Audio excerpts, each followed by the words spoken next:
Welcome everyone. In this session, we discuss Introduction to Router in Computer Network course. இந்த டாபிக்ல என்னென்ன பார்க்க போறோம்னா ரவுட்டர் வித் கம்ப்யூட்டர், ரவுட்டருக்கும் கம்ப்யூட்டருக்கும் உள்ள சிமிலாரிட்டி பார்க்க போறோம். அடுத்தது ரவுட்டரோட ஃபங்க்ஷன்ஸ்.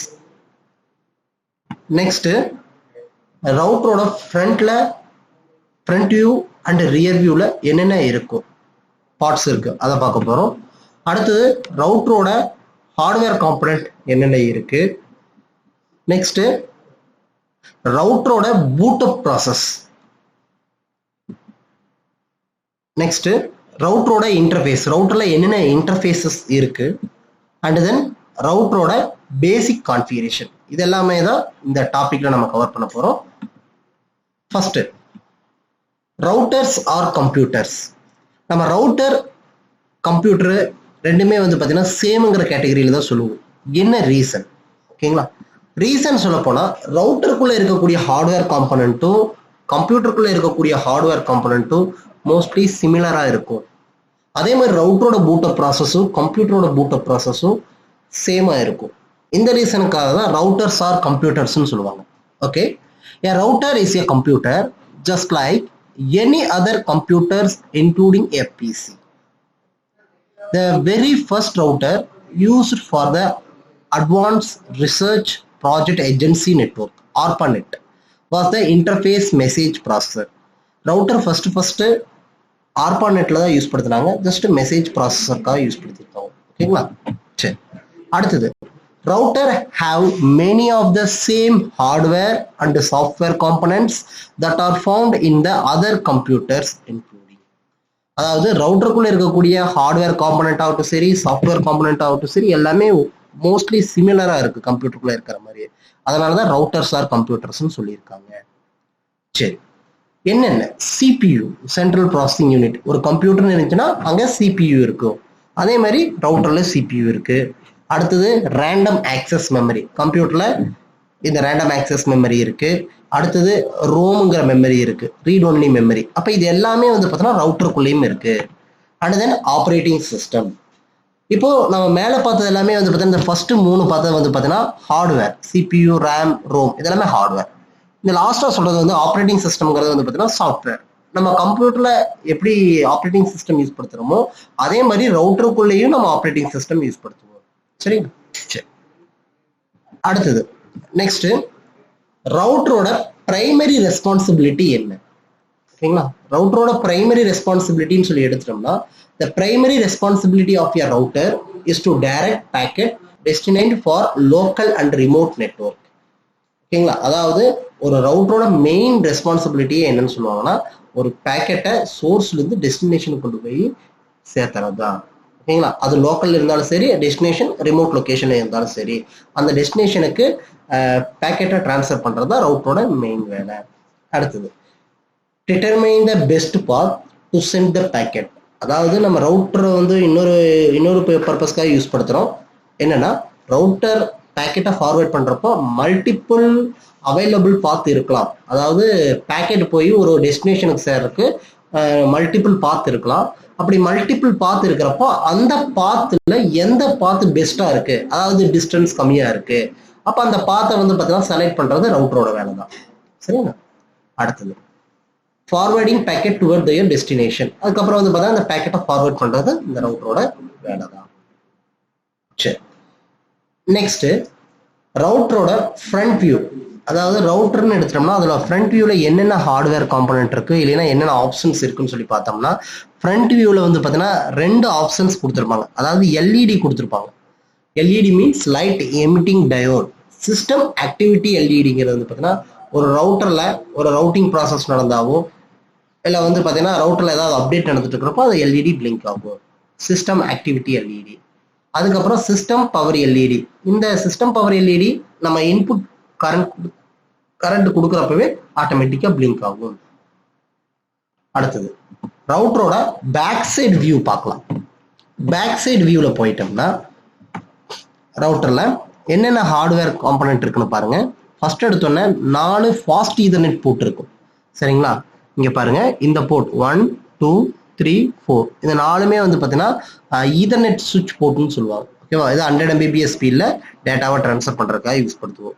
இதுல வந்து பார்த்தீங்கன்னா எண்ட் டிவைசஸ் பிசி சுவிட்ச், பிசி சர்வரு, அதுக்கப்புறம் வந்து பார்த்தீங்கன்னா இன்டர்மீடியட் டிவைஸ் ஹப்பு சுவிட்ச், இந்த மாதிரி டிவைஸை கனெக்ட் பண்றதுக்காக நம்ம இந்த பாஸ்ட் ஈதர்நெட் போர்ட்டை யூஸ் படுத்திக்கலாம். அடுத்தது இது வந்து சேம், இது வந்து அடிஷ்னலா ஆட் பண்ண ஸ்லாட் வந்து பாத்தீங்கன்னா ஒரு ஆப்ஷன்ஸ் கொடுத்துருப்பாங்க. அந்த ஸ்லாட்ல அடிஷ்னலா ஆட் பண்ண போர்ட் தான் இந்த 4 ஃபாஸ்ட் ஈதர்நெட் போர்ட். இன்பில்ட்டா இருக்கக்கூடிய போர்ட் வந்து பாத்தீங்கன்னா 2 ஃபாஸ்ட் ஈதர்நெட் போர்ட் இருக்கு. Fast Ethernet 0/1 and then fast Ethernet 0/2 ஒன்று இருக்கு பாருங்க இந்த இடத்துல.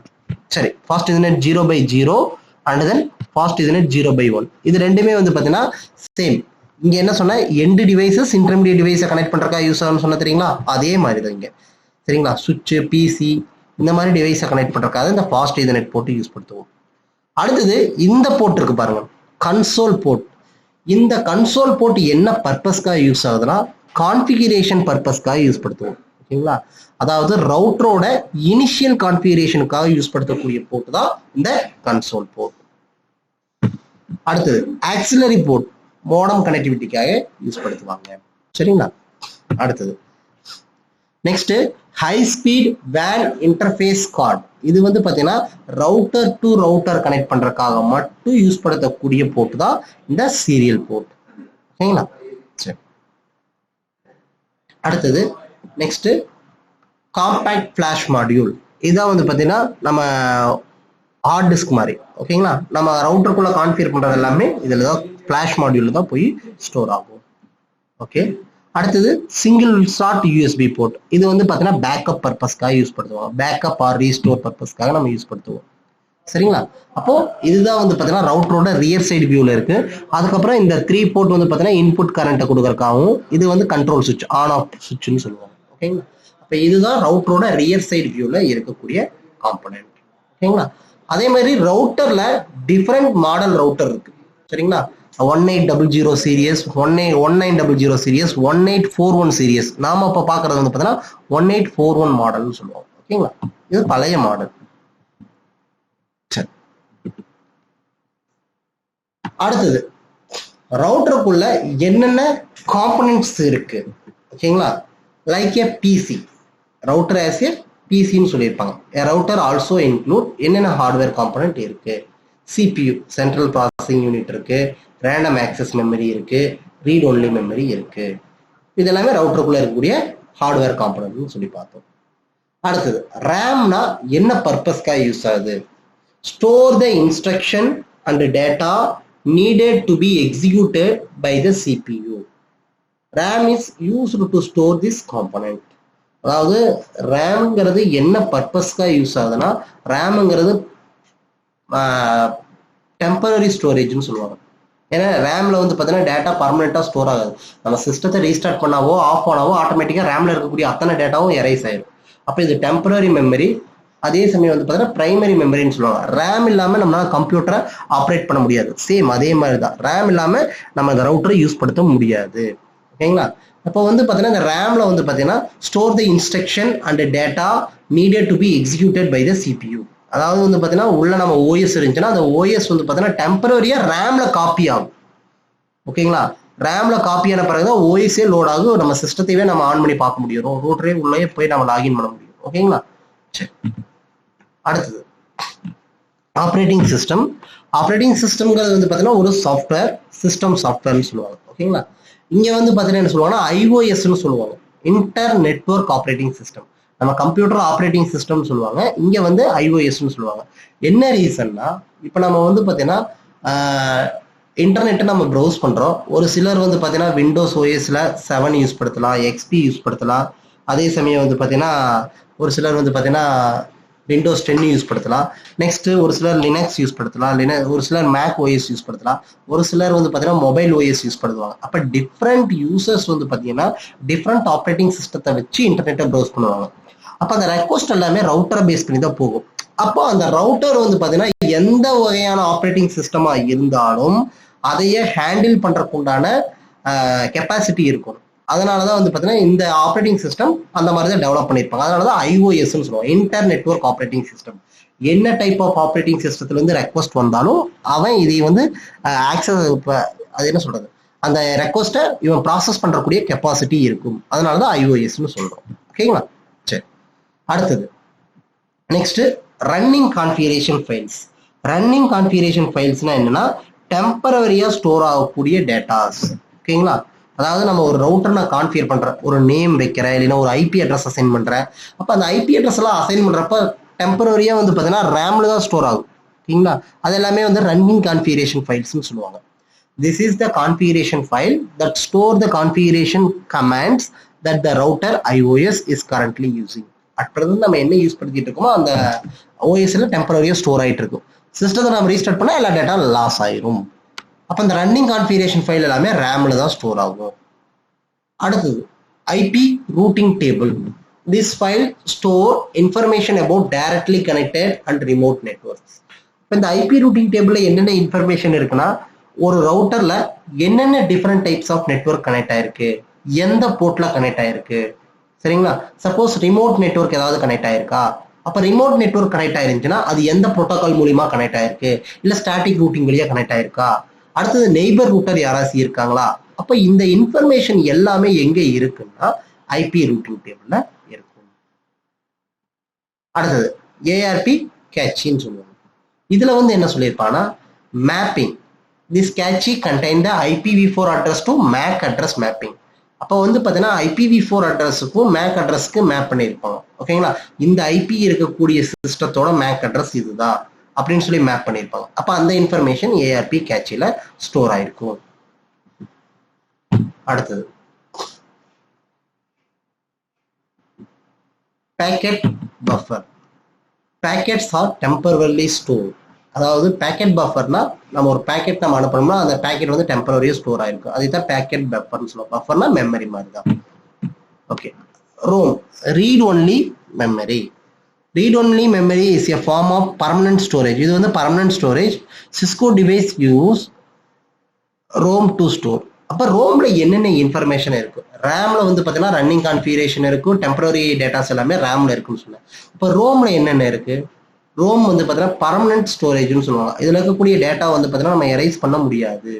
அப்போ ரோம்ல என்னென்ன இருக்குன்னா ரோம்ல வந்து பார்த்தீங்கன்னா basic diagnostic software, troubleshooting softwares இருக்கும். அடுத்தது ரவுட்டரோட பூட் அப் ப்ராசஸ் எப்படி இருக்கணும், அந்த பூட் அப் ப்ராசஸ் சீக்வன்ஸ்லாம் எப்படி நடக்கணும், அந்த இன்ஸ்ட்ரக்ஷன் எல்லாமே இதில் இருக்கும். இப்போ இங்கே பாருங்க, இந்த பூட் ஸ்ட்ராப் இன்ஸ்ட்ரக்ஷன் அதெல்லாமே ரோம்ல ஸ்டோர் ஆயிருக்கும். அடுத்து basic diagnostic software, scale down version of IOS, ஐஓஎஸோட வெர்ஷன்ஸ் எல்லாமே இந்த ரோம்ல ஸ்டோர் ஆயிருக்கும். இப்போ நம்ம ரவுட்டரோட காம்பனன்ட்ஸ் பார்த்தோம். அதில் நெக்ஸ்ட் ஃபிளாஷ் மெமரி. ஃபிளாஷ் மெமரிங்கிறது வந்து பார்த்தீங்கன்னா ஐஓஎஸ் ஃபைல்ஸ் எல்லாமே, அதாவது ஓஎஸ் ஃபைல்ஸ் எல்லாமே இந்த ரவுட்டரோட ஃபிளாஷ் மெமரி தான் ஸ்டோர் ஆகும். Flash memory is non volatile computer memory that can be electrically stored and erased. இப்போ வந்து பார்த்தீங்கன்னா இந்த ரேம்ல ஃபிளாஷ் மெமரியில் இருக்கக்கூடிய டேட்டா வந்து பார்த்தீங்கன்னா பர்மனெண்ட்டாக ஸ்டோர் ஆயிருக்கும். நம்ம எரைஸ் பண்ணுறதா இருந்தால் எரைஸ் பண்ணிக்கலாம். Flash is used as permanent storage for the operating system. இது பர்மனன்ட் மெமரி மாதிரி தான். ஓகேங்களா? சரி. அடுத்து NVRAM. NVRAMங்கிறது வந்து பார்த்தீங்கன்னா நான் வாலடைல் ரேண்டம் ஆக்சஸ் மெமரி. இதுலேயும் வந்து பார்த்தீங்கன்னா does not loss its information when a power is turned off. அதாவது NVRAMல இருக்கக்கூடிய டேட்டாவும் எரைஸ் ஆகாது எப்பனா சிஸ்டம் ரீஸ்டார்ட் ஆனாவோ ஆஃப் ஆனாவோ. ஓகேங்களா? This is contract to the most common form of RAM. கிட்டத்தட்ட இது ஒரு ரேம் மாதிரி தான், டெம்பரரி ஸ்டோரேஜ்க்கு பட் பர்மனெண்ட்டாக ஸ்டோர் பண்ணியிருப்பாங்க. அப்போ நல்லா கவனிச்சுங்க, 4 மெமரி இருக்கு. ஓகேங்களா? 4 மெமரி இருக்கு. ஒன்று வந்து பார்த்தீங்கன்னா ரேம். ஓகேங்களா? ரேம். இந்த ரேமுங்கிறது வந்து பார்த்தீங்கன்னா டெம்பரவரி ஸ்டோரேஜ். சிஸ்டம் ரீஸ்டார்ட் ஆனாவோ இல்லை வந்து பார்த்தீங்கன்னா ஆஃப் ஆனாவோ என்டையர் டேட்டா லாஸ் ஆயிரும். ஓகேங்களா? அடுத்தது NVRAM. NVRAMங்களை வந்து பார்த்தீங்கன்னா இதில் என்ன இருக்குன்னா நம்ம கான்ஃபிகர் பண்ணக்கூடிய ஃபைல்ஸ் எல்லாமே வந்து பார்த்தீங்கன்னா NVRAMல தான் ஸ்டோர் ஆகும். அதாவது நம்ம ஹார்ட் டிஸ்க்ல ஒரு டேட்டாவை ஸ்டோர் பண்ண மாதிரி தான். ஓகேங்களா? அப்போ நான் ஒரு ஹார்ட் டிஸ்க்ல நான் ஒரு டேட்டாவை ஸ்டோர் பண்ணிட்டு இருந்தேன்னா அது NVRAMல பர்மனெண்ட்டாக ஸ்டோர் ஆயிருக்கும். ஓகேங்களா? அப்போ NVRAMல இருக்கக்கூடிய டேட்டாவை நம்ம டெலீட் பண்ண முடியாது. ஓகேங்களா? NVRAMல இருக்கக்கூடிய டேட்டாவை நம்ம டெலீட் பண்ணலாம் தேவைப்பட்டா. ஓகேங்களா? அப்போ ரேம்ல இருக்கக்கூடிய டேட்டாவை நம்ம டெலீட் பண்ணாமே ஆட்டோமேட்டிக்காக ரீஸ்டார்ட் ஆனால் டெலீட் ஆயிரு. NVRAMல இருக்கக்கூடிய டேட்டா வந்து பார்த்தீங்கன்னா நம்ம தேவைப்பட்டா டெலீட் பண்ணிக்கலாம். ரீஸ்டார்ட் ஆனாவோ ஆஃப் ஆனாவோ டெலீட் ஆகாது. அடுத்தது ஃப்ளாஷ் மெமரி. ஃப்ளாஷ் மெமரியில் இருக்கக்கூடிய டேட்டாஸ் எல்லாமே வந்து பார்த்தீங்கன்னா கிட்டத்தட்ட NVRAM ஃபைல் மாதிரி தான். என்ன ஃப்ளாஷ் மெமரியில் OS ஃபைல்ஸ் எல்லாமே இருக்கும். இங்கே வந்து பார்த்தீங்கன்னா நம்ம ரீஸ்டார்ட் ஆனாவோ இல்லை ஆஃப் ஆனாவோ டெலீட் ஆகாது. நம்ம தேவைப்பட்டா டெலீட் பண்ணிக்கலாம். ஓகேங்களா. அடுத்தது வந்து பார்த்தீங்கன்னா ரோம், ரீட் ஒன்லி மெமரி. இது வந்து பார்த்தீங்கன்னா பர்மனன்ட் ஸ்டோரேஜ். இது நம்ம டெலீட் பண்ணணும்னு நினைச்சாலும் டெலீட் பண்ண முடியாது. ரேம்ல இருக்கக்கூடிய டேட்டா ஆட்டோமேட்டிக்காக டெலீட் ஆயிரு ரீஸ்டார்ட் ஆனால். NVRAMல இருக்கக்கூடிய டேட்டாவும் ஃப்ளாஷ் மெமரியில் இருக்கக்கூடிய டேட்டாவும் நம்ம ரீஸ்டார்ட் ஆனாவோ சிஸ்டம் ஆஃப் ஆனாவோ டெலீட் ஆகாது. பட் ஒரு யூசர் நினைச்சா டெலீட் பண்ணிக்கலாம். ஓகேங்களா. அடுத்து ரோம்ல இருக்கக்கூடிய டேட்டா வந்து பார்த்தீங்கன்னா சேம் பர்மனன்ட் ஸ்டோரேஜ். இதில் இருக்கக்கூடிய டேட்டாவை நம்ம நினைச்சாலும் டெலீட் பண்ண முடியாது. இதான் வந்து பார்த்தீங்கன்னா 4 மெமரி. ஓகேங்களா. ரேம், NVRAM, ஃப்ளாஷ் மெமரி, அடுத்தது ரோம், ரீட் ஒன்லி மெமரி. சரி, இப்போ இது வரைக்கும் நம்ம என்னென்ன பார்த்துருக்கோன்னா ரவுட்டர் ஆஸ் ஏ கம்ப்யூட்டர்ஸ்னு சொல்லி பார்த்தோம். அடுத்து வந்து பார்த்தீங்கன்னா ரவுட்டர்ஸ் ஆர் கம்ப்யூட்டர்ஸ்னு சொல்லி பார்த்தோம். ரவுட்டரோட ஒர்க்கிங் ஃபங்க்ஷன்ஸ் பார்த்தோம். அடுத்தது வந்து பார்த்தீங்கன்னா ரவுட்டரோட ஃப்ரண்ட் வியூவில் என்னென்ன இருக்கும், ரியர் வியூவில் என்னென்ன இருக்குன்னு சொல்லி பார்த்தோம். அடுத்தது ரவுட்டர் காம்பனன்ட்ஸ் என்னென்ன இருக்குன்னு சொல்லி பார்த்துருக்கோம். ஓகேங்களா. ஓகே, நெக்ஸ்ட் ரவுட்டரோட பூட்டப் ப்ராசஸ். ஓகேங்களா. ரவுட்டரோட பூட்டப் ப்ராசஸை 4 மேஜர் ஃபேஸாக பிரிப்போம். ஒன்று வந்து பார்த்தீங்கன்னா performing POST. POST means power on self டெஸ்ட்னு சொல்லுவாங்க. ஓகேங்களா. நம்ம சிஸ்டத்தை ஆன் பண்ணாலும் சரி, ஒரு ரவுட்டர் ஆன் பண்ணாலும் சரி, ஃபர்ஸ்ட் நடக்கக்கூடிய ப்ராசஸ் வந்து பார்த்தீங்கன்னா போஸ்ட்னு சொல்லுவாங்க. Post means power on self test. அப்போ என்ன நடக்குன்னா சிஸ்டத்தை ஆன் பண்ணுறப்போ உள்ளே இருக்கக்கூடிய ஹார்ட்வேர் காம்பனன்ட் எல்லாமே வந்து பார்த்தீங்கன்னா ப்ராப்பராக கனெக்ட் ஆயிருக்கா, ஒரு ரேம் ப்ராப்பராக கனெக்ட் ஆயிருக்கா, இல்லை வந்து பார்த்தீங்கன்னா ஹார்ட் டிஸ்க் கனெக்ட் ஆயிருக்கா, அதுக்கப்புறம் கீபோர்ட், மவுஸ், இந்த மாதிரி நம்ம வந்து பார்த்தீங்கன்னா கம்ப்யூட்டரில் இத்தனை ஹார்ட்வேர் காம்பனன்ட் இருக்கு. அப்போ எல்லா ஹார்ட்வேர் காம்பனன்ட்டும் ப்ராப்பராக கனெக்ட் ஆயிருக்கான்னு சொல்லி வெரிஃபை பண்ணக்கூடிய சர்வீஸ் தான் போஸ்ட்னு சொல்லுவோம், பவர் ஆன் செல்ஃப் டெஸ்ட். சரிங்களா. அப்போ நம்ம ஒரு சில டைம் பார்ப்போம், சிஸ்டத்தை ஆன் பண்ண வச்சுக்க கண்டினியூஸாக பீப் சவுண்ட் வரும். ஒவ்வொரு பீப் சவுண்டுக்கும் ஒரு மீனிங் இருக்கு. இப்போ ட்ரிபிள் பீப் சவுண்ட் வந்துச்சுன்னா ரேம் ப்ராப்பராக கனெக்ட் ஆகலை. அதே மாதிரி வந்து பார்த்தீங்கன்னா ஒரு சில டைம் வந்து பார்த்தீங்கன்னா கீபோர்ட் நாட் டிடெக்ட்னு சொல்லி எரர் மெசேஜ் வரும். சிஸ்டம் ஆன் பண்ண உடனே OS எல்லாம் லோட் ஆகாது, ஃபர்ஸ்ட் எடுத்தோன்னா எரர் மெசேஜ் வரும். அப்போ இந்த எரர் மெசேஜஸ் எல்லாமே எப்படி வந்திருக்குன்னு கேட்டால் இந்த போஸ்ட்ங்கிற சர்வீஸை பேஸ் பண்ணி தான் வந்திருக்கும். அடுத்தது next loading the bootstrap program.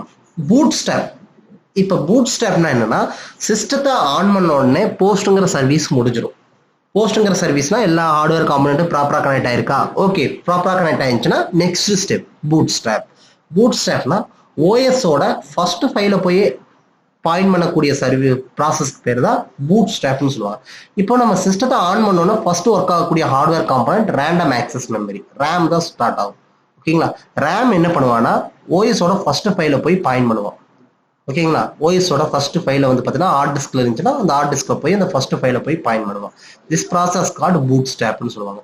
அடுத்தது OS லொகேட் பண்ணிடுவா. அடுத்தது அந்த OS ஃபைலை அப்படியே டெம்பரரியா ரேம்ல ஸ்டோர் ஆகும். ஓகேங்களா. ரேம்ல அப்படியே டெம்பரரியா ஸ்டோர் ஆகும். அப்போ லொகேட் பண்ணுவா, ரேம்ல டெம்பரரியா லோட் பண்ணுவா. அதுக்கப்புறம் தான் வந்து பார்த்தீங்கன்னா OS லோட் ஆக ஆரம்பிக்கும். லோட் ஆன பிறகு என்னென்ன ஸ்டார்ட் அப் கான்ஃபிகரேஷன் ஃபைல்ஸ் இருக்கோ அந்த கான்ஃபிகரேஷன் ஃபைல்ஸ் ஓப்பன் ஆகும். அதுக்கப்புறம் செட்டப் மோடுக்கு போயிடும். இந்த 4 பேசிக் ப்ராசஸ் தான் ரவுட்டரோட பூட்டப் ப்ராசஸ்னு சொல்லுவாங்க. ஓகேங்களா. ஃபர்ஸ்ட் போஸ்ட்ங்கிற சர்வீஸ், அடுத்தது பூட் ஸ்டாப், அடுத்தது locate OS, and then load OS, அடுத்தது வந்து பார்த்தீங்கன்னா ஸ்டார்டிங் கான்ஃபிகரேஷன் ஃபைல்ஸ். இது எல்லாமே தான் ரவுட்டரோட பூட்டப் ப்ராசஸ்.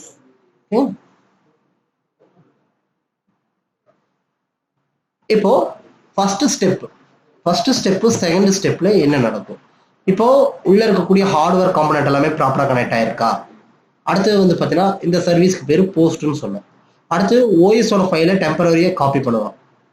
ஓகேங்களா. இதெல்லாம் இன்ஸ்ட்ரக்ஷன், பேசிக் இன்ஸ்ட்ரக்ஷன். அப்போ இதெல்லாமே வந்து பார்த்தீங்கன்னா எங்க ஸ்டோர் ஆயிருக்கும், ரோம்ல ஸ்டோர் ஆயிருக்கும். ஓகேங்களா. அடுத்தது next third step fourth step வந்து பார்த்தீங்கன்னா OS ஃபைலை வந்து பார்த்தீங்கன்னா லோட் பண்ணுவோம். OS ஃபைல்ஸ் எல்லாமே வந்து பார்த்தீங்கன்னா ஃபிளாஷ் மெமரியில் ஸ்டோர் ஆயிருக்கும், இல்லைன்னா பேக்கப் சர்வரில் ஸ்டோர் ஆயிருக்கும். அதுக்கப்புறம் லொகேட் பண்ணுவோம், லோட் பண்ணுவோம். ஓகேங்களா. அப்போ இது எல்லாமே வந்து பார்த்தீங்கன்னா இங்கே இருக்கு ஃபிளாஷ் மெமரியில் ஸ்டோர் ஆகிருக்கிற டேட்டாவை ஸ்டார்ட் பண்ணுறது. அடுத்தது நெக்ஸ்ட் வந்து பார்த்தீங்கன்னா 5th 6th 7th பாயிண்ட் வந்து பார்த்தீங்கன்னா OS லோட் ஆன பிறகு என்ன ஆகும், கான்ஃபிகரேஷன் ஃபைல்ஸ். அதாவது கான்ஃபிகரேஷன் ஃபைல்ஸ் வந்து பார்த்தீங்கன்னா ஏதாவது ஆல்ரெடி கான்ஃபிகர் பண்ணி வச்சிருப்போம், இல்லைன்னா வந்து பார்த்தீங்கன்னா ஆல்ரெடி கான்ஃபிகர் பண்ண ஃபைல் எக்ஸிக்யூட் ஆகிற மாதிரி இருக்கும். அப்போ இந்த இதெல்லாமே வந்து பார்த்தீங்கன்னா 5th 6th 7th ஸ்டெப்ல ரன் ஆகும். அப்போ இந்த கான்ஃபிகரேஷன் ஃபைல்ஸ் எல்லாமே எங்க இருக்கு? NVRAMல இருக்கும், இல்லை பேக்கப் சர்வர்ல இருக்கலாம், அப்படி இல்லைன்னா கன்சோல்ல இருக்கும். அதாவது நம்ம மேனுவலா கான்ஃபிகர் பண்றது. ஓகேங்களா? NVRAMல இருக்கக்கூடிய டேட்டா லோட் ஆகும், locate the configuration file, execute the configuration file, அடுத்து entering the setup mode. Already இருக்கக்கூடிய டேட்டா லொகேட் பண்ணி லோட் ஆகும், எக்ஸிக்யூட் ஆக வேண்டியது டேட்டா இருந்தால் எக்ஸிக்யூட் ஆகும். சப்போஸ் நாம புதுசாக கொடுக்குறதா இருந்தாலும் புதுசாக கொடுத்துக்கலாம். அப்போ இது எல்லாமே வந்து பார்த்தீங்கன்னா அதுக்கு அடுத்தடுத்து நடக்கக்கூடிய ப்ராசஸ். ஓகேங்களா? ஃபர்ஸ்ட் ப்ராசஸ் வந்து பார்த்தீங்கன்னா என்னன்னா ஓஎஸ் போஸ்ட்ங்கிற சர்வீஸ் ரன் ஆகும், அடுத்து பூட் ஸ்டாப் ரன் ஆகும். இது வந்து பார்த்தீங்கன்னா எங்கே ஸ்டோர் ஆகிங்கன்னா ரோம்ல ஸ்டோர் ஆயிருக்கு. அதாவது இப்படிதான் சிஸ்டம் ஆன் ஆகணும், ஆப்ரேட் ஆகணும்னு சொல்லி இன்ஸ்ட்ரக்ஷன் கொடுத்துருக்குறீங்களா, இது எல்லாமே ரீட் ஒன்லி மெமரியில இருக்கும். அடுத்தது நெக்ஸ்ட் ஓஎஸ் கவுலோட் ஆகணும். இந்த ஓஎஸ் எங்க இருக்கு? பேக்கப் சர்வர்ல தான் இருக்கும். ஃபிளாஷ் மெமரியில இருக்கலாம், அப்படி இல்லை பேக்கப் சர்வர்ல இருக்கும். ஓகேங்களா? அதுக்கடுத்து என்ன ஆகும்? ஓஎஸ் லோட் ஆன பிறகு அதுக்குள்ள இருக்கக்கூடிய கமாண்ட், ஏதாவது எக்ஸிக்யூட் பண்ண கமாண்ட் இருந்துச்சுன்னா, சரி ஆல்ரெடி கான்ஃபிகர் பண்ண கமாண்ட்ஸ் இருந்துச்சுன்னா அந்த கமாண்ட் எல்லாம் லோட் ஆகும். அடுத்து வந்து பார்த்தீங்கன்னா எக்ஸிக்யூட் ஃபைல்ஸ் ஏதாவது இருந்துச்சுன்னா எக்ஸிக்யூட் ஆகும். அதுக்கடுத்து என்ன பண்ணுவோம்? இல்லை இதெல்லாமே லோட் ஆகி முடிஞ்ச பிறகு நம்ம புதுசாக ஏதாவது கான்ஃபிகர் பண்ணுறதா இருந்தால் 7th வந்து பார்த்தீங்கன்னா என்டர் செட்டப் மோடுக்குள்ள போயிடும். நம்ம புதுசாக கான்ஃபிகர் பண்ணுறதா இருந்தால் கான்ஃபிகர் பண்ணிக்கலாம். அப்போ இந்த கான்ஃபிகர் பண்ண ஃபைல்ஸ் எல்லாமே இங்கே ஸ்டோர் ஆகும். ஒன்று NVRAMல ஸ்டோர் ஆகும், இல்லை பேக்கப் சர்வர் ஸ்டோர் ஆகும், இல்லைன்னா டெம்பரரியாக கன்சோலில் ஸ்டோர் ஆகிருக்கும். ஓகேங்க? அப்போ இதுதான் ரவுட்டரோட பூட்டப் ப்ராசஸ். ஓகே, அடுத்தது ரவுட்டர்ல என்னென்ன இன்டர்ஃபேஸ் இருக்கு? ஓகேங்களா? 2 கேட்டகரியை பிரிப்பாங்க மெயினா. லேன் இன்டர்ஃபேஸ், அடுத்தது வேன் இன்டர்ஃபேஸ்னு சொல்லுவாங்க. ஓகேங்களா? லேன் இன்டர்ஃபேஸ்ல வந்து பார்த்தீங்கன்னா ஈதர்நெட், ஃபாஸ்ட் ஈதர்நெட் வரும். அடுத்தது வேன் இன்டர்ஃபேஸ்ல serial, ISDN, integrated service digital network, and then frame relay, இது எல்லாமே வரும். அடுத்தது இப்போ ரவுட்டரோட இன்டர்ஃபேஸை நம்ம பிசிக்கல் ரெப்ரசன்டேஷன்ல பார்த்தோம். அதாவது போர்ட் பத்தி நம்ம பிசிக்கல் காம்பனண்ட்டை பத்தி பார்த்தோம். லாஜிக்கல் ரெப்ரசன்டேஷன்ல பார்க்கலாம். இப்போ லாஜிக்கல் ரெப்ரசன்டேஷன் அந்த போர்ட்டுக்கு என்ன IP வைக்கிற, என்ன சப்நெட் மாஸ்க் கொடுக்குற, என்ன மேக் அட்ரஸ், இதெல்லாமே லாஜிக்கல் இன்டர்ஃபேஸ்ல வரும். ஓகேங்களா? அடுத்தது இப்போ இது வரைக்கும் ரவுட்டரோட இன்ட்ரோடக்ஷன் பார்த்தோம். ரவுட்டரோட பர்பஸ் என்னென்ன ஹார்ட்வேர் காம்பனண்ட் இருக்கு, பூட்டப் ப்ராசஸ் இருக்குன்னு சொல்லி பார்த்துருப்போம். இப்போ ஒரு ரவுட்டரை புதுசாக கான்ஃபிகர் பண்ணுறதுக்கு என்ன ப்ரொசீஜரை ஃபாலோ பண்ணணும்? ஒரு ரவுட்டருங்கிறது வந்து பார்த்தீங்கன்னா மேனேஜபிள் டிவைஸ்ன்னு சொல்லுவாங்க. அதாவது நெட்வொர்க்கிங் டிவைஸை 2 கேட்டகரியாக பிரிப்பாங்க. மேனேஜபிள் டிவைசஸ், அன்மேனேஜபிள் டிவைசஸ்ன்னு சொல்லுவாங்க. அப்போ இந்த ரவுட்டர் வந்து பார்த்தீங்கன்னா மேனேஜபிள் டிவைஸ்ன்னு சொல்லுவோம். மேனேஜபிள் டிவைஸ்னா நம்ம இன்ஸ்ட்ரக்ஷன் கொடுக்கறது, கமாண்ட் கான்ஃபிகர் பண்ணுறது எல்லாமே இருக்கும். அன்மேனேஜபிள் டிவைஸ்னா ஜஸ்ட் பர்ச்சேஸ் பண்ணிட்டு வருவோம், வந்து பவர் கொடுத்தா அது பாட்டுக்கு அதோட வேலையை செய்ய ஆரம்பிச்சிடும். அதுக்குள்ள நம்ம எந்த ஒரு இன்ஸ்ட்ரக்ஷன் நம்ம மேனுவலாக கொடுக்க முடியாது. அப்போ நம்ம மேனுவலாக கான்ஃபிகர் பண்ணக்கூடிய டிவைஸை வந்து பார்த்தீங்கன்னா மேனேஜபிள் டிவைசஸ்ன்னு சொல்லுவோம். சரி, இப்போ ரவுட்டரை நம்ம எப்படி கான்ஃபிகர் பண்ணுறது? when configuring a router contain certain basic tasks are performed including. நம்ம ரவுட்டரை கான்ஃபிகர் பண்ணுறதுக்கு முன்னாடி நம்ம ஃபர்ஸ்ட் என்ன பண்ணுவோம்னா, ஒரு ரவுட்டரை எடுத்து ஆட் பண்ணிட்டேன், அதை வந்து நம்ம கம்ப்யூட்டர்ல கனெக்ட் பண்ணுறோம். என்ன ரீசனுக்காக கம்ப்யூட்டர்ல கனெக்ட் பண்ணுறேன்? ஆக்சுவலாக இதுக்கு வந்து பார்த்தீங்கன்னா டிஸ்பிளே கிடையாது, நோ டிஸ்பிளே. ஓகேங்களா? அப்போ டிஸ்பிளே இல்லாதனால நான் என்ன பண்ணுறேன், இதை தூக்கி நான் கம்ப்யூட்டர்ல கனெக்ட் பண்ண போகிறேன். அப்போ கம்ப்யூட்டர்ல கனெக்ட் பண்ணுறப்போ நம்ம என்ன பண்ணோம்னா, கான்ஃபிகரேஷன் பர்பஸ்க்குங்கிறதுனால கன்சோல் கேபிள் தான் யூஸ் படுத்துவோம். ஓகேங்களா? இப்போ கான்ஃபிகரேஷன் பர்பஸ்க்காக கன்சோல் கேபிள் யூஸ் படுத்துகிறேன். ரவுட்டர்ல கன்சோல் போர்ட்னு ஒன்று படிச்சிருப்பேன். ஓகேங்களா? Console port. அப்போ அந்த கன்சோல் போர்ட்டில் தான் நம்ம இந்த ரவுட்டரை கனெக்ட் பண்ணுறோம், இந்த கேபிளை கனெக்ட் பண்ணுறோம். ஓகேங்களா? அதே மாதிரி நம்ம சிஸ்டத்தில் RS-232ன்னு ஒரு போர்ட் இருக்கும். ஓகேங்களா? RS-232ன்னு ஒரு போர்ட் இருக்கும். அந்த போர்ட்டில் நம்ம கனெக்ட் பண்ணிக்கணும். அப்போது ரவுட்டரை எடுத்து ரவுட்டரே பிசியை நம்ம கனெக்ட் பண்ணுறதுக்கு கன்சோல் கேபிள் யூஸ் படுத்தணும். அந்த கன்சோல் கேபிளை ஒரு ரெண்டு வந்து பார்த்தீங்கன்னா ரவுட்டரில் கன்சோல் போர்ட்லையும், இன்னொரு ரெண்டு வந்து பார்த்தீங்கன்னா பிசியோட RS-232ங்கிற போர்ட்லையும் நம்ம கனெக்ட் பண்ணியிருக்கணும். அடுத்தது கனெக்ட் பண்ண பிறகு நம்ம என்ன பண்ணோம்னா, அந்த ரவுட்டரோட ஃபைல்ஸ், அதாவது வந்து பார்த்தீங்கன்னா எப்படின்னா, ஃபஸ்ட்டு இப்போ நான் கனெக்ட் பண்ணியாச்சு. கனெக்ட் பண்ண பிறகு Windows 7 சிஸ்டமாக இருந்தால் ஸ்டார்ட்டில் போயிட்டு, ஓகேங்களா, ஸ்டார்ட், அடுத்தது ஆல் ப்ரோக்ராம்ஸில் போயிட்டீங்கன்னா கம்யூனிகேஷனில் ஹைப்பர் டெர்மினல்னு ஒரு அப்ளிகேஷன் இருக்குது. ஹைப்பர் டெர்மினல் இந்த மாதிரி ஒரு அப்ளிகேஷன்ஸ் இருக்கு. அதே லேட்டஸ்ட் ஓஎஸ்ஸா இருந்தா ஹைப்பர் டெர்மினல் நம்ம மேனுவலா இன்ஸ்டால் பண்ணி அது வழியா நம்ம உள்ள லாகின் பண்ணிக்கலாம். அப்ப இந்த ஹைப்பர் டெர்மினல்ங்கிற அப்ளிகேஷனுக்குள்ள போயிட்டோம்னா டைரக்டா என்ன ஆகும், கான்ஃபிகரேஷன் மோட் வரும், இனிஷியல் கான்ஃபிகரேஷன் செட்டப் வரும். வந்த உடனே டைரக்டா என்ன ஆகும்னா press return to get started. உங்களுக்கு நான் லைவ் டெமோ காட்டுறேன். இங்க பாருங்க, இந்த பேக்கெட் ட்ரேசர் டூல் எடுத்துக்கிறேன். என்ன பண்றேன்னு பாருங்க, ஒரு ரவுட்டர் எடுத்துக்கலாம். ஓகேங்களா, ஒரு ரவுட்டர். இப்போ ரவுட்டர் ஆட் பண்ணியாச்சு. அடுத்தது நெக்ஸ்ட் ஒரு பிசி எடுத்துக்கிறோம். ஒரு பிசி எடுத்து ஆட் பண்ணியாச்சு. ஆட் பண்ண பிறகு என்ன பண்ண போறேன், கான்ஃபிகரேஷன் பர்பஸ்ங்கிறனால கன்சோல் கேபிள் ஒன்று இருக்கு பாருங்க. இந்த கன்சோல் கேபிள் எடுத்து ரவுட்டரோட கன்சோல் போர்ட்ல கனெக்ட் பண்ணியாச்சு. அடுத்தது என்ன பண்றேன், பிசியோட RS-232 போர்ட்ல கனெக்ட் பண்ணியாச்சு. கனெக்ட் பண்ண பிறகு நம்ம கம்ப்யூட்டருங்கிறனால டபுள் கிளிக் பண்ணோம்னா ஒரு விண்டோ ஓப்பன் ஆகும். இந்த டூலுங்கிறனால டபுள் கிளிக் பண்ணா ஒரு விண்டோ ஓப்பன் ஆகும். அந்த விண்டோல டெஸ்க்டாப்னு ஒரு டேப் இருக்கும். ஒன் செகண்ட், டெஸ்க்டாப்னு ஒரு டேப் இருக்கும். இதுல போனீங்கன்னா டெர்மினல்னு ஒன்று காட்டும். Okay, one second.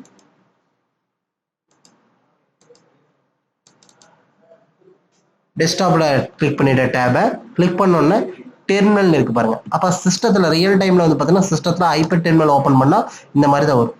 Terminal configuration வரும். போர்ட் செட்டிங் எல்லாம் டிஃபால்ட்டா இருக்கும். இது எதுவுமே நீங்க மாத்தாத.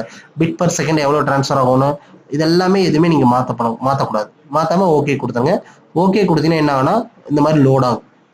ரீட் ஒன்லி ரோம் இனிஷியலைசேஷன் அப்படின்னு சொல்லி இந்த மாதிரி லோட் ஆகிட்டே இருக்கு. லோட் ஆகி முடிஞ்ச உடனே இந்த மாதிரி வந்துடும் system configuration dialog. would you like to enter the initial configuration dialogனு கேட்கும். இந்த இடத்துல நோன்னு கொடுத்துருங்க. நோன்னு கொடுத்தா ப்ரெஸ் ரிட்டர்ன் டு கெட் ஸ்டார்டட்னு ஒரு மெசேஜ் வந்துடும். இப்போ நீங்க என்டர் அடிக்கணும். என்டர் அடிச்சோன்னா ஃபர்ஸ்ட் ரவுட்டர் கிரேட்டர் தென் சிம்பிள்ல வந்து நிற்கும். சரிங்களா, அப்போ இந்த ரவுட்டர் கிரேட்டர் தென் சிம்பிள்ல இருந்துச்சுன்னா அதுக்கு பேரு யூசர் எக்ஸிக்யூட்டபிள் மோடுன்னு சொல்லுவாங்க. ஓகேங்களா, யூசர் எக்ஸிக்யூட்டபிள் மோட். இப்போ இந்த யூசர் எக்ஸிக்யூட்டபிள் மோட்ல என்னென்ன கமாண்ட் யூஸ் படுத்திக்கலாம்னு சொல்லி பாக்குறதா இருந்தா இங்க ஜஸ்ட் வந்து பாத்தீங்கன்னா ஹெல்ப் கொஸ்டின் மார்க் கொடுத்தா போதும். ஹெல்ப் கிடையாது, கொஸ்டின் மார்க் கொடுத்தா போதும். ஃபர்ஸ்ட் கொஸ்டின் மார்க் கொடுத்தா போதும். நீங்க கொஸ்டின் மார்க் கொடுத்தீங்கன்னா ஆட்டோமேட்டிக்கா என்ன ஆகுனா என்னென்ன கமாண்ட் இந்த மோட்ல நம்ம எக்ஸிக்யூட் பண்ணி பார்த்துக்கலாம் அதெல்லாமே நம்மளுக்கு டிஸ்பிளே ஆகும். இங்க பாருங்க, connect, disable, disconnect, enable, exit, இந்த மாதிரி நிறைய கமாண்ட் இருக்கு. Log out, ping. அப்ப என்ன பண்றேன்னா ஏதாவது ஒரு கமாண்ட் கொடுக்குறேன். எனேபிள்ங்கிற கமாண்ட் கொடுத்தா நெக்ஸ்ட் லெவலுக்கு போகும். என்னன்னா நெக்ஸ்ட் மோட் ஆஷ் சிம்பிளா மாறி இருக்கு பாருங்க. இங்க பாருங்க, தெளிவா கொடுத்துருக்கு. ரவுட்டர் கிரேட்டர் தென் சிம்பிள் இருக்கும். இதுக்கு பேர் யூசர் எக்ஸிக்யூட்டபிள் மோட். எனேபிள் கொடுத்தோம்னா ஆட்டோமேட்டிக்கா பிரிவிலேஜ் எக்ஸிக்யூட்டபிள் மோட் அடுத்த மோடுக்கு போயிடும். நீங்க பாருங்க, ஆஷ் சிம்பிள் இருந்துச்சுன்னா பிரிவிலேஜ் எக்ஸிக்யூட்டபிள் மோட். சரிங்களா, அடுத்தது நெக்ஸ்ட் ரவுட்டர் ஆஷ் சிம்பல்ல நான் கான்ஃபிகர் டெர்மினல் கொடுத்தோம்னா குளோபல் கான்ஃபிகரேஷன் மோடுக்கு மாறிடு. ஓகேங்களா, அடுத்தது நெக்ஸ்ட் குளோபல் கான்ஃபிகரேஷன் மோடுனா எப்படி இருக்குன்னா ரவுட்டர் வித்தின் ஏ பிராக்கெட்ல கான்ஃபிக் ஆஷ்னு இருக்கும். இதுக்கு பேர் தான் குளோபல் கான்ஃபிகரேஷன் மோடுன்னு சொல்லுவோம். சரிங்களா, அடுத்தது நெக்ஸ்ட் ரவுட்டர் கான்ஃபிக்குள்ள போயிட்டு இன்டர்ஃபேஸ் கொடுத்து நம்ம அந்த பர்டிகுலர் இன்டர்ஃபேஸ்க்குள்ள போயிட்டோம்னா இன்டர்ஃபேஸ் ஃபாஸ்ட் இதுன்னு போயிட்டோம்னா அது அதர் எக்ஸிக்யூட்டபிள் மோடுன்னு சொல்லுவாங்க. அப்ப இங்க பாருங்க, இன்டர்ஃபேஸ்க்குள்ள போயிட்டோம்னா அது அதர் எக்ஸிக்யூட்டபிள் மோடு. அடுத்தது வந்து பாத்தீங்கன்னா ரவுட்டிங் கன்சோல்குள்ள போயிட்டோம்னா அதுவும் அதர் எக்ஸிக்யூட்டபிள் மோடு. அடுத்தது வந்து பாத்தீங்கன்னா ரூட்டிங் ப்ரோட்டோகால்குள்ள போயிட்டோம்னா அதுவும் அதர் எக்ஸிக்யூட்டபிள் மோடு தான். அப்ப இந்த இடத்துல வந்து பாத்தீங்கன்னா கான்ஃபிக் ஆஷ்னு இருக்கிற இடத்துல வந்து பாத்தீங்கன்னா இன்டர்ஃபேஸ்னு கொடுத்து இன்டர்ஃபேஸ்க்குள்ள போய்க்கலாம். அதே மாதிரி கன்சோல்குள்ள போனா அதுவும் வேற மோடு. அடுத்தது வந்து பாத்தீங்கன்னா ரவுட்டர் ரூட்டிங் ப்ரோட்டோகால் நேம் கொடுத்தோம்னா அந்த ரூட்டிங் ப்ரோட்டோகால்குள்ள போயிடும். அப்போ என்ன ஆகுனா அந்த குளோபல் கான்ஃபிகரேஷன் மோடுக்குள்ள இருந்துட்டு நீங்க வந்து பாத்தீங்கன்னா குளோபல் கான்ஃபிகரேஷன் மோடுக்குள்ள இருந்துட்டு நம்ம இன்டர்ஃபேஸ்க்குள்ளேயும் போய்க்கலாம், இல்ல கன்சோல் போர்ட்டுக்குள்ளேயும் போய்க்கலாம், அப்படி இல்லை ரூட்டிங் ப்ரோட்டோகால்குள்ளேயும் போய்க்கலாம். அப்போ இந்த மோடு எல்லாமே காமனா என்னன்னா அதர் எக்ஸிக்யூட்டபிள் மோடுன்னு சொல்லுவாங்க. சரி, நெக்ஸ்ட் இப்போ நம்ம ரவுட்டரை எப்படி கான்ஃபிகர் பண்றது? கான்ஃபிகர் பண்றப்போ அதுக்கு ஒரு சில கமாண்ட்ஸ் இருக்கு. என்னன்னா ஃபர்ஸ்ட் நேமை சேஞ்ச் பண்றதுக்கு என்ன கமாண்ட், ஹோஸ்ட் நேம்ங்கிற கமாண்ட் இருக்கு. அது வந்து பாத்தீங்கன்னா நேமை சேஞ்ச் பண்றதுக்காக யூஸ் படுத்தக்கூடிய கமாண்ட்.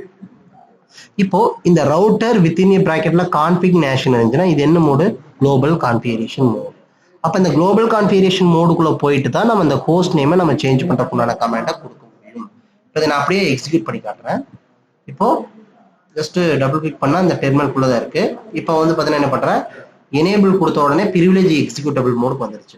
இப்போ நம்ம என்ன பண்ணோம்னா கான்ஃபிகர் டெர்மினல் இந்த கமாண்ட் கொடுத்தோம்னா இங்க பாருங்க குளோபல் கான்ஃபிகரேஷன் மோடுக்குள்ள வந்துருச்சு. குளோபல் கான்ஃபிகரேஷன் மோடுக்குள்ள வந்துருச்சு. இப்போ நான் என்ன பண்ண போறேன், ஹோஸ்ட் நேம் HOS கொடுத்து டேப் கொடுத்தாவே போதும், அதே ஃபில் ஆயிக்கும். ஹோஸ்ட் நேம் நம்ம என்ன நேம் வேணாலும் கொடுத்துக்கலாம். இப்போ SRMB என்ன ஆயிடுச்சுன்னு பாருங்க, நேம் சேஞ்ச் ஆயிருச்சு. அப்ப நேம் சேஞ்ச் பண்றதுக்குண்டான கமாண்ட் ஹோஸ்ட் நேம். அடுத்தது next assigning console port password. இப்ப கன்சோல் போர்ட்டுக்கு பாஸ்வேர்டு எப்படி செட் பண்றது, இங்க பாருங்க அதுக்கு கமாண்ட் குளோபல் கான்ஃபிகரேஷன் மோடுக்குள்ள போயிட்டு லைன் கன்சோல், இந்த ஜீரோங்கிறது வந்து பாத்தீங்கன்னா அந்த பொசிஷன் கன்சோல் போர்ட்டோட பொசிஷன். அடுத்தது பாஸ்வேர்ட் நம்ம என்ன பாஸ்வேர்டு வேணாலும் கொடுத்துக்கலாம். அடுத்தது லாகின்ங்கிற கமாண்ட் கொடுத்தாதான் அந்த பாஸ்வேர்டு அசைன் ஆகும். ஓகேங்களா, இது எப்படி கான்ஃபிகர் பண்றதுன்னு காட்டுறேன்.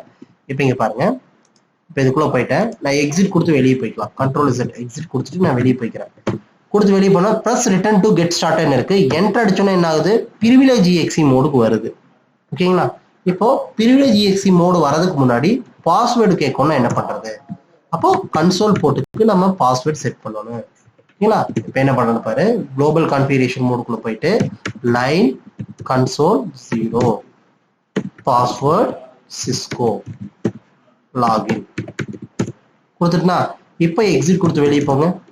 எக்ஸிட் என்ன கேக்குதுன்னு பாருங்க, பாஸ்வேர்டு கேக்குது.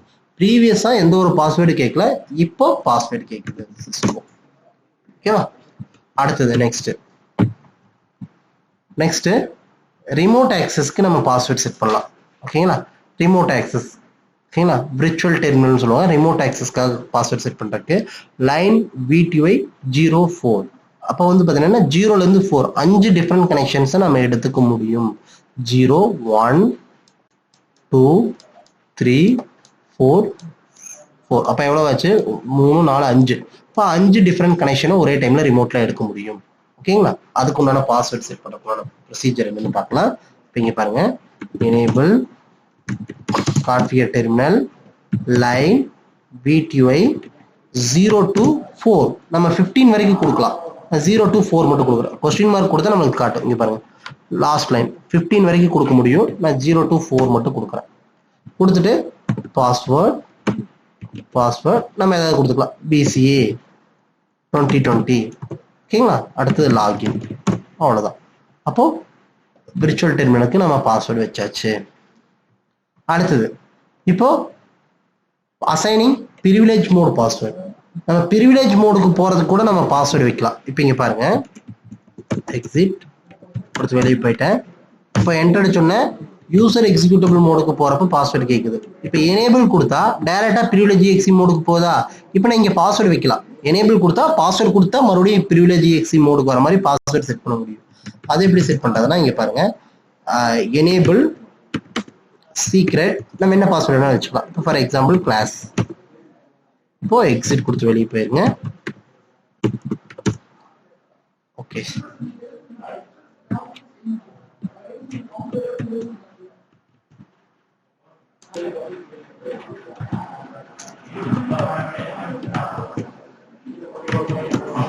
இப்போ இங்க பாருங்க, எக்ஸிட் கொடுத்து வெளியே போறேன். வெளியே போயிட்டு இப்போ சிஸ்கோன்னு கொடுத்து உள்ள யூசர் EXE மோடுக்கு வரேன். அடுத்து எனேபிள் கொடுக்குறேன். எனேபிள் கொடுத்தா இங்கே பாஸ்வேர்டு கேட்கு, ப்ரீவியஸாக கேட்கல, இப்போ பாஸ்வேர்டு கேட்கும். என்ன ரீசன்னா, நான் கன்சோல் போர்ட்டுக்கு பிரிவிலேஜ் மோடுக்கு நான் பாஸ்வேர்டு செட் பண்ணியிருக்கேன். கன்சோல் போர்ட்டுக்கும் செட் பண்ணியிருக்கேன், பிரிவிலேஜ் மோடுக்கும் செட் பண்ணியிருக்கேன். அடுத்தது next banner mode configuration.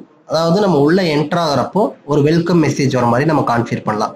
Single mode இருக்கு, சிங்கிள் லைன் கமாண்ட் இருக்கு, மல்டி லைன் கமாண்ட் இருக்கு. சிங்கிள் லைன்னா ஹேஷ் போட்டு நம்ம என்ன கொடுக்குறோமோ அது அப்படியே டிஸ்பிளே ஆகும். மல்டி லைன்னா இந்த எக்ஸ்போனன்ட் சிம்பிள் மாதிரி இருக்கு பாருங்க, அப் ஏரோ டவுன் மாதிரி, அது கொடுத்தோம்னா நான் மல்டி லைன் கமாண்ட் கொடுத்துக்கலாம். இப்போ இங்க பாருங்க, பேனர் குளோபல் கான்ஃபிகரேஷன் மோடுக்குள்ள போகணும். பேனர் MOTD இந்த எக்ஸ்போனன்ட் சிம்பிள், அதாவது ஷிஃப்ட் பிடிச்சிட்டு 6 நம்பர் பிரஸ் பண்ணா அந்த அப் ஏரோ வரும். இப்போ நாம என்ன பண்ணலாம்னா நம்ம மல்டி லைன் கமாண்ட் கொடுக்கலாம். இப்போ நான் கொடுத்துட்டேன். இதெல்லாம் மல்டி லைன் கமாண்ட்.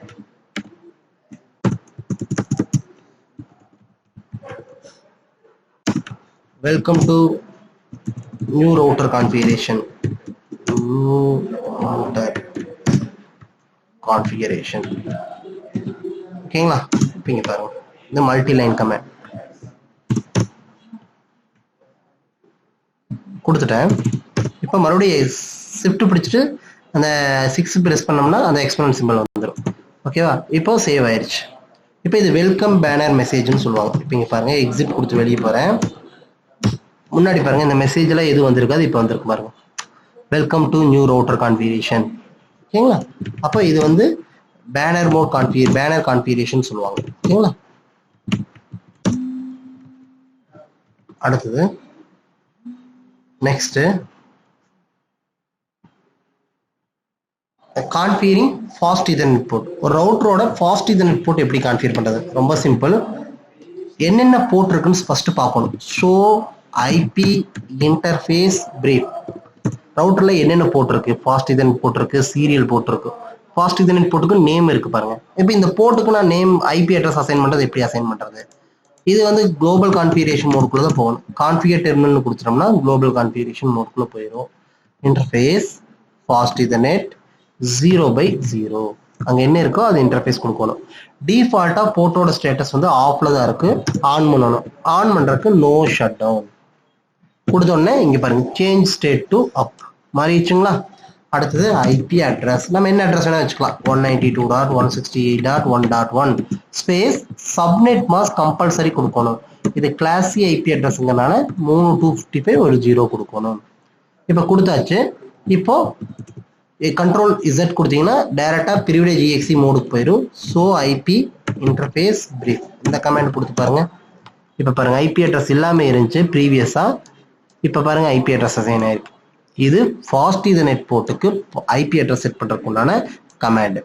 அதே சீரியல் போர்ட்டுக்கு எப்படி செட் பண்றது? சேம் அதே தான். இன்டர்ஃபேஸ் சீரியல் 2/0 நேம் மட்டும் கரெக்டாக கொடுத்தா போதும். Serial 2/0 no shut down IP address 10.1.1.1 space 55.0.0.0.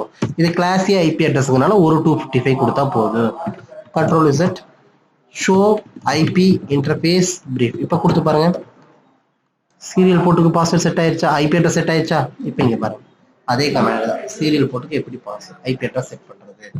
ஓகேங்களா? சரி, அடுத்தது இப்போ நம்ம இப்போ பாஸ்வேர்ட் எல்லாம் வச்சோம். அந்த பாஸ்வேர்டு எல்லாமே வந்து பார்த்தீங்கன்னா டெம்பரவரியா, இப்போ நம்ம கான்ஃபிகர் பண்ணது எல்லாமே டெம்பரரி ஃபைல்ஸ் தான். ஷோ ரன்னிங்னு கொடுத்து பாருங்க. ஷோ ரன்னிங்னு கொடுத்தா இப்போ நம்ம என்னென்ன பண்ணியிருக்கோம்? ஹோஸ்ட் நேம் சேஞ்ச் பண்ணேன். அடுத்தது பிரிவிலேஜ் மோடுக்கு பாஸ்வேர்ட் செட் பண்ணியிருக்கேன். அடுத்தது வந்து பிரிவிலேஜ் மோடு பாஸ்வேர்டு மட்டும் என்கிரிப்ட் ஆயிருக்கும். சரிங்களா? அதே கன்சோல் மோடு, கன்சோல் போர்ட்டுக்கெல்லாம் பாருங்க. இப்போ இங்கே பாருங்க, ஐபி அட்ரஸ் ஃபாஸ்ட் ஈதர்நெட் போர்ட்டுக்கு ஐபி அட்ரஸ், சீரியல் போர்ட்டுக்கு ஐபி அட்ரஸ். அடுத்து வந்து பார்த்தீங்கன்னா கீழே வாங்க, பேனர் மோடு கான்ஃபிகர் பண்ணியிருக்கேன். இப்போ கன்சோல் போர்ட்டுக்கு பாஸ்வேர்ட் சிஸ்கோன்னு வச்சிருக்கேன். ஆக்சிலரி போர்ட்டுக்கு பாஸ்வேர்ட் BCA 2020 வச்சிருக்கேன். அப்போ இது எல்லாமே வந்து பார்த்தீங்கன்னா என்ன ஆகும்? டெம்பரரியா தான் ஸ்டோர் ஆயிருக்கு, ரேம்ல தான் ஸ்டோர் ஆயிருக்கும். இது எல்லாமே வந்து பார்த்தீங்கன்னா எனக்கு அப்படியே விசிபிள் ஆகுது பாஸ்வேர்டு எல்லாமே. இப்போ எனக்கு இந்த மாதிரி விசிபிள் ஆகக்கூடாதுன்னா நம்ம என்ன பண்றது? ஜஸ்ட் ஒரே ஒரு கமாண்ட், கான்ஃபிகர் டெர்மினல் மோடுக்குள்ள போயிட்டு சர்வீஸ் பாஸ்வேர்ட் என்கிரிப்ஷன் இந்த கமாண்ட் இருக்கு கொடுத்து என்டர் அடிச்சோம்னா என்ன ஆகும்? இப்போ போய் பாருங்க, ஷோ ரன்னிங் கான்ஃபிகரேஷன் கொடுத்து பாருங்க. பாஸ்வேர்ட் பாருங்க, முன்னாடி கன்சோல் போர்ட்டுக்கு பாஸ்வேர்டு சிஸ்கோன்னு தெரிஞ்சு, அடுத்து வந்து பார்த்தீங்கன்னா ஆக்சிலரி போர்ட்டுக்கு பாஸ்வேர்டு வந்து பார்த்தீங்கன்னா BCA 2020 தெரிஞ்சு. அந்த கமாண்ட் கொடுத்த உடனே எல்லா பாஸ்வேர்டும் என்கிரிப்ட் ஆயிடுச்சு. சர்வீஸ் பாஸ்வேர்டு என்கிரிப்ஷன் இந்த ஒரு கமாண்ட் கொடுத்தோம்னா எந்தெந்த பாஸ்வேர்டு என்கிரிப்ட் ஆகாம இருக்கோ அந்த பாஸ்வேர்டு எல்லாமே என்கிரிப்ட் ஆயிரும். இது வந்து பார்த்தீங்கன்னா one of the security command தான். எதுக்காகனா, இப்போ நான் ரவுட்டர் கான்ஃபிகர் பண்ணிட்டேன், இந்த பாஸ்வேர்ட் நான் என்கிரிப்ட் பண்ணின்னு வச்சுக்கேன். யார் வேணாலும் உள்ள வந்து ரன்னிங் கான்ஃபிகரேஷன் ஃபைலோ இல்லை ஸ்டார்ட் அப் கான்ஃபிகரேஷன் ஃபைலோ ஓப்பன் பண்ணா என்ன பாஸ்வேர்டு வச்சிருக்கீங்கன்னு தெரிஞ்சுக்குவாங்க. அது தெரியக்கூடாதுங்கிறதுக்காக தான் சர்வீஸ் பாஸ்வேர்டு என்கிரிப்ஷன்ங்கிற கமாண்டை கொடுக்கறது. சரி, இப்போ நம்ம இவ்வளவு நேரம் ஒர்க் பண்ணது எல்லாமே எங்க ஸ்டோர் ஆயிருக்குன்னு சொல்லி கேட்டோம்னா, ரேம் டெம்பரரி மெமரியில தான் ஸ்டோர் ஆயிருக்கும். பர்மனன்ட் மெமரியில ஏதாவது இருக்கான்னு பாரு. ஸோ ஸ்டார்ட் அப் கான்ஃபிகரேஷன் இது NVRAM. NVRAMல ஏதாவது இருக்கான்னு பாரு. Start up configuration is not present. அப்ப NVRAMல எதுவுமே ஸ்டோர் ஆகல, ரேம்ல தான் எல்லாமே ஸ்டோர் ஆயிருக்கு. சப்போஸ் நான் இதை தெரியாம ரீஸ்டார்ட் பண்ணாவோ இல்லை ஆஃப் ஆனாவோ என்டையர் கமாண்டு வேஸ்ட் தான். மறுபடியும் முழுசா தான் நீ கான்ஃபிகர் பண்ணணும். அப்போ டெம்பரரியாக இருக்கிறத நம்ம எப்படி பர்மனெண்ட்டாக ஸ்டோர் ஆகுது? அப்போ இது வரைக்கும் நம்ம டைப் பண்ணது சேவ் பண்ணது கமாண்ட் எல்லாம் டைப் பண்ண கமாண்ட் எல்லாமே ரேம்ல தான் இருக்கும். அப்போ அந்த ரேம்ல இருந்து எப்படி என்வி ரேமுக்கு நம்ம சேஞ்ச் பண்றது? சரிங்களா? அப்போ ரேம்ல இருந்து என்வி ரேமுக்கு எப்படி மாத்துறது? இது வந்து பார்த்தீங்கன்னா ரேம்ல இருக்கிறது வந்து பார்த்தீங்கன்னா ரன்னிங் கான்ஃபிகரேஷன் ரன்னிங் ஃபைல்ஸ். அதே ஸ்டார்ட் அப் என்வி ரேம்ல இருக்கிறது எல்லாமே வந்து பார்த்தீங்கன்னா ஸ்டார்ட் அப் கான்ஃபிகரேஷன் ஃபைல்ஸ்னு சொல்லுவாங்க. ஓகேங்களா? அப்போ இது எப்படி நம்ம மாத்துறது? Copy running configuration space startup configuration. ரேம்ல இருக்கக்கூடிய டேட்டா என்வி ரேம்ல ஸ்டோர் ஆகணும். Running configuration to startup configuration. ஓகேங்களா? அப்ப என்ன பண்றேன்னு பாருங்க. காப்பி ரன்னிங் கான்ஃபிகரேஷன்னா ரேம்ல இருக்கக்கூடிய டேட்டா என்வி ரேம்ல ஸ்டோர் ஆகணும். ஸ்டார்ட் அப் கான்ஃபிகரேஷன் தான். டெஸ்டினேஷன் ஃபைல் நேம் ஏதாவது வைக்கிறியா? வேண்டியதில்லை, ஆட்டோமேட்டிக்கா சேவ் ஆயிடுச்சு. இப்போ போயிட்டு ஷோ ஸ்டார்ட் அப் கான்ஃபிகரேஷன் கொடுத்து பாருங்க. எல்லாமே சேவ் ஆயிருக்கு. இப்போ பாருங்க, டெம்பரரியா இருந்தது எல்லாமே பர்மனெண்டா சேவ் ஆயிடுச்சு. நேம் மாத்திருக்கோம், பாஸ்வேர்டு சேஞ்ச் பண்ணியிருக்கோம், ஐபி அட்ரஸ் அசைன் பண்ணியிருக்கேன். அடுத்து வந்து பார்த்தீங்கன்னா பேனர் மோடு கான்ஃபிகர் பண்ணியிருக்கேன். அடுத்து வந்து பார்த்தீங்கன்னா பாஸ்வேர்டு என்கிரிப்ட் பண்ணியிருக்கேன். எல்லாமே என்வி ரேம்ல ஸ்டோர் ஆயிடுச்சு. இப்போ நம்மளுக்கு கவலை இல்லை. சிஸ்டம் ரீஸ்டார்ட் ஆனாலும் ஆஃப் பண்ணாலும் மறுபடியும் சிஸ்டம் ஆன் பண்றப்போ அந்த டேட்டாஸ் எல்லாமே பேக்கப் இருக்கும். ஏன்னா இது பர்மனெண்டா ஸ்டோர் ஆயிருக்கு. பட் இது நம்ம தேவையில்லைன்னா நம்ம டெலீட் பண்ணிக்கலாம். ஓகேங்களா? சரி, இதுதான் வந்து பார்த்தீங்கன்னா ரவுட்டரோட பேசிக் கான்ஃபிகரேஷன்ஸ். இப்போ இது வரைக்கும் நம்ம என்னென்ன பார்த்துருக்கோன்னா, identify a router as a computer. ரவுட்டருங்கிறது ஒரு கம்ப்யூட்டர் மாதிரி தான். என்ன ரீசனுக்காகனா, ரவுட்டருக்குள்ள இருக்கக்கூடிய ஹார்ட்வேர் காம்போனன்ட்டும் சாஃப்ட்வேர் காம்போனன்ட் எல்லாமே சேமா இருக்கு. At the same time routing startup configuration files, அதாவது பூட் அப் ப்ராசஸும் சேமா இருக்கு. அடுத்தது understand the router front and rear view component. Front வியூல பேக் வியூல என்னென்ன காம்பனன்ட் இருக்குன்னு சொல்லி பார்த்தோம். அடுத்தது ரவுட்டரோட பூட் அப் ப்ராசஸ் பார்த்தோம். அடுத்தது வந்து பார்த்தீங்கன்னா ரவுட்டரோட பேசிக் கான்ஃபிகரேஷன் கமெண்ட்ஸாக பார்த்துருக்கோம். ஓகேங்களா? இப்போ இது வரைக்கும் டாபிக்கெல்லாம் பார்த்துருக்கோம். Okay, thank you. இப்போ இது ரிலேட்டடாக ஒரு அசைன்மெண்ட் ஒன்று கொடுத்துருக்கேன். இந்த அசைன்மெண்ட் வந்து பார்த்தீங்கன்னா நீங்கள் சப்மிட் பண்ணுறதா இருந்தால் கம்பல்சரி சப்மிட் பண்ணணும். இது கியூஆர் கோடை ஸ்கேன் பண்ணிங்கன்னா உங்களுக்கு அந்த அசைன்மெண்ட் பேஜ் ஓப்பன் ஆயிரும். அப்படி இல்லைன்னா இந்த லிங்க் நீங்கள் டைரெக்டாக கூகுளில் நீங்கள் கொடுத்தீங்கன்னா போதும். அட்ரஸ் பார் வெப் ப்ரௌசரோட அட்ரஸ் பார்ல கொடுத்தீங்கன்னா டைரெக்டாக ஒர்க் ஆகும். ஓகேங்களா? தேங்க்யூ.